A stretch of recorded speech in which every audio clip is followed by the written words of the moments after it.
Hi guys, Jez Sadler, Jez Up Your Life with part 3 of my law of attraction story, my personal law of attraction story, where I used the law of attraction to prevent my eviction. I've already spoken about getting clarity through contrast, writing down the things you don't want in any particular situation, and then writing down what you do want to cancel out all the negative.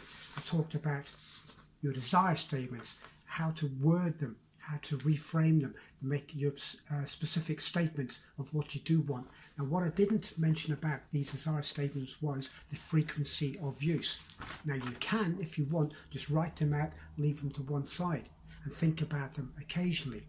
What I did in this particular situation was I read them through as often as possible, and I also memorized them so that I could think about them throughout each and every day. And I paid them attention each and every day from the Friday the 2nd all the way through to the Tuesday morning of the 13th, and even on the train going to the court, I had them in mind. I was going through them in my mind, going through these particular statements that I had written.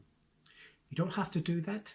You can, as I said, write them out, leave them to one side, and just maybe occasionally read them now and again.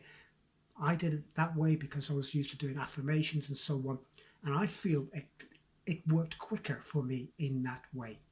Now, there is something else you can do. For example, if you're writing a desire statement and you're looking at it, you're saying, I'm not that comfortable with that. I'm having some doubts as to whether that will happen.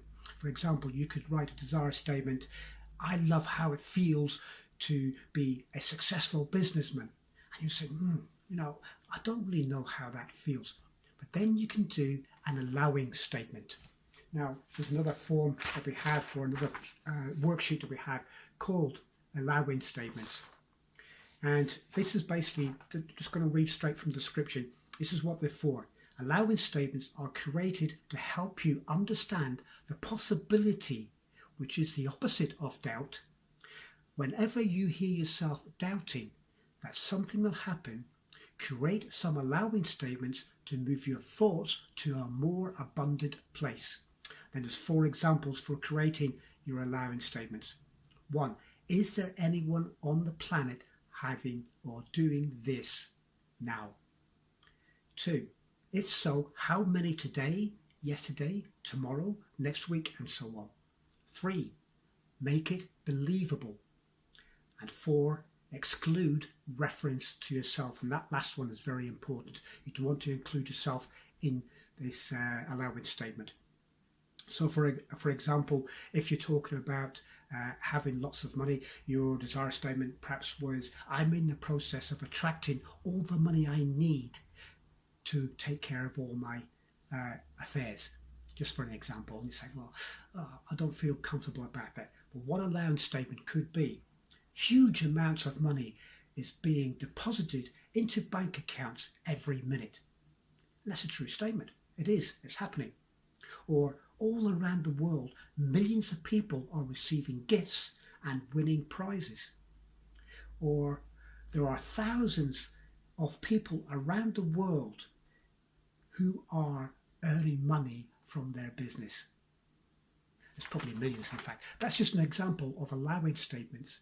And that really concludes my law of attraction story in its entirety. This is a different way than I wanted to do it. To try and teach you at the same time the tools that I used. I haven't been comfortable about telling you this story because I'm a very, very private person. I'm a very secretive person. I'm a Scorpio. And what do you expect? Scorpios love secrets. So this has been a big challenge for me to be as open as I have been, and hopefully you will appreciate it and you'll share my story with others. So I thank you for all your support. Thank you for taking care and taking the time out to watch my videos. I really do appreciate it, and I look forward to teaching you even more about the law of attraction and other stuff as time moves on. Thank you.